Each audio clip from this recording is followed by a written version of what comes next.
ખલીપુર શાળાના બાળકો ધોરણ 1 થી 5ના બાળકો માટીકામનો સુંદર અનુભવ લઈ રહ્યા છે અને માટીમાંથી રમકડા બનાવવાની પ્રવૃત્તિ આ બાળકો કરી રહ્યા છે. બાળકો, કેવી મજા આવે છે? આવે છે ને? હા. શું શું બનાવ્યું છે તમે? ઘોડો બનાવ્યો છે. અરે વાહ.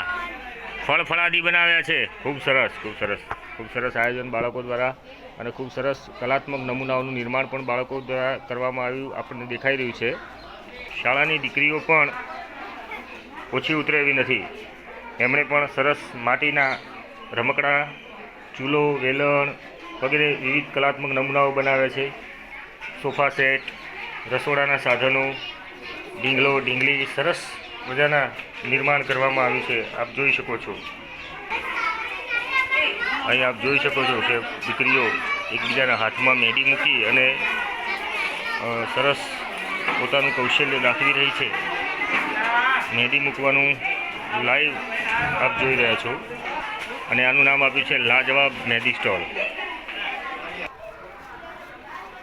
અહીંયા શાળાની દીકરીઓ દ્વારા સરસ મજાની રંગોળીનું પૂર્ણિનું કામ ચાલુ છે. વારે તહેવારે ભારતીય સંસ્કૃતિની પરંપરા મુજબ રંગોળી આપણે આપણા ઘર આગળ બનાવતા હોઈએ છીએ. શાળામાંથી જ આવા સરસ અનુભવો પૂરા પાડવામાં આવે છે. અહીંયા ધોરણ 3 થી 5ના નાના બાળકો વિવિધ અનુભવો લઈ રહ્યા છે, જેમાં રંગપૂર્ણી છે, ચિરકકામ છે, પતંગ બનાવવાનું પણ સરસ મજાનું જો બાળકો શીખી રહ્યા છે. અહીંયા એકબીજાના સહકારથી પતંગ પણ બનાવી રહ્યા છે, ચીટક કામ કરી રહ્યા છે. સાથે મળીને કામ કરવાની આ જે પ્રવૃત્તિ થાય છે એનાથી બાળકોમાં ખેલદિલીની ભાવનાનો વિકાસ થાય છે. એકબીજા પ્રત્યે હૂંફ પણ કેળવાય છે. શિક્ષક શ્રી સુમનભાઈ એમને સરસ મજાની સલાહ આપી એમને પ્રવૃત્તિ કરતાં શીખવી રહ્યા છે. ધોરણ 5ની નાની દીકરીઓ દ્વારા રંગોળી પૂર્ણિનું સરસ કાર્ય થઈ રહ્યું આપ જોઈ રહ્યા છો. શિક્ષક દ્વારા સામાન્ય ડિઝાઇન બનાવીને આપવામાં આવી છે અને કલરની પસંદગીથી માંડી અને પૂર્ણી સુધીનું તમામ કામ દીકરીઓ જાતે કરી રહી છે.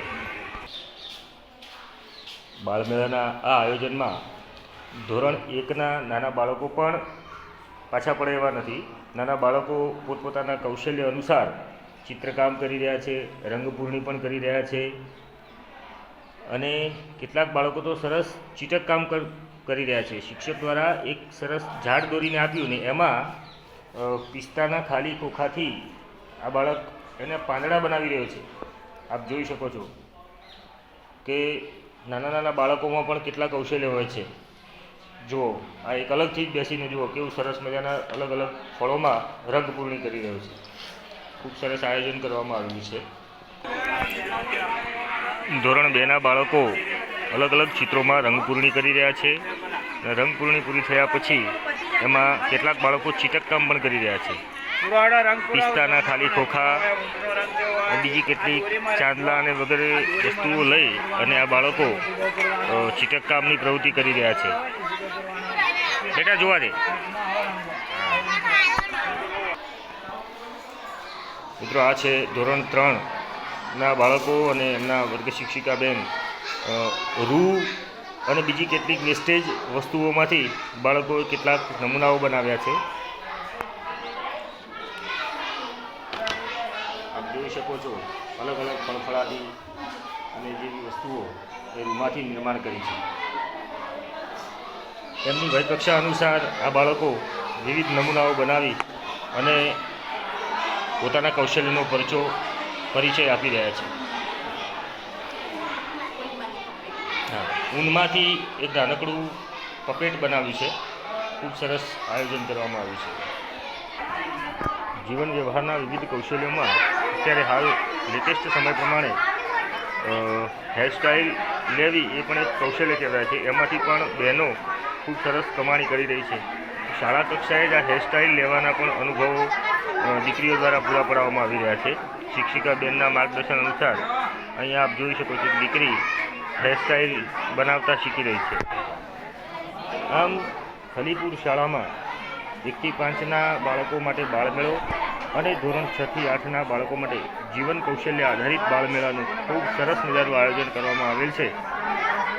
ખલીપુર શાળાને ખૂબ ખૂબ ધન્યવાદ કે આવા સુંદર મજાના બાળમેળા દ્વારા બાળકોના કૌશલ્યમાં વધારો કરાવવામાં આવી રહ્યો છે અને બાળકોના જીવન ઘડતરમાં પણ અમૂલ્ય ફાળો શિક્ષકો દ્વારા આપવામાં આવી રહ્યો છે. આભાર.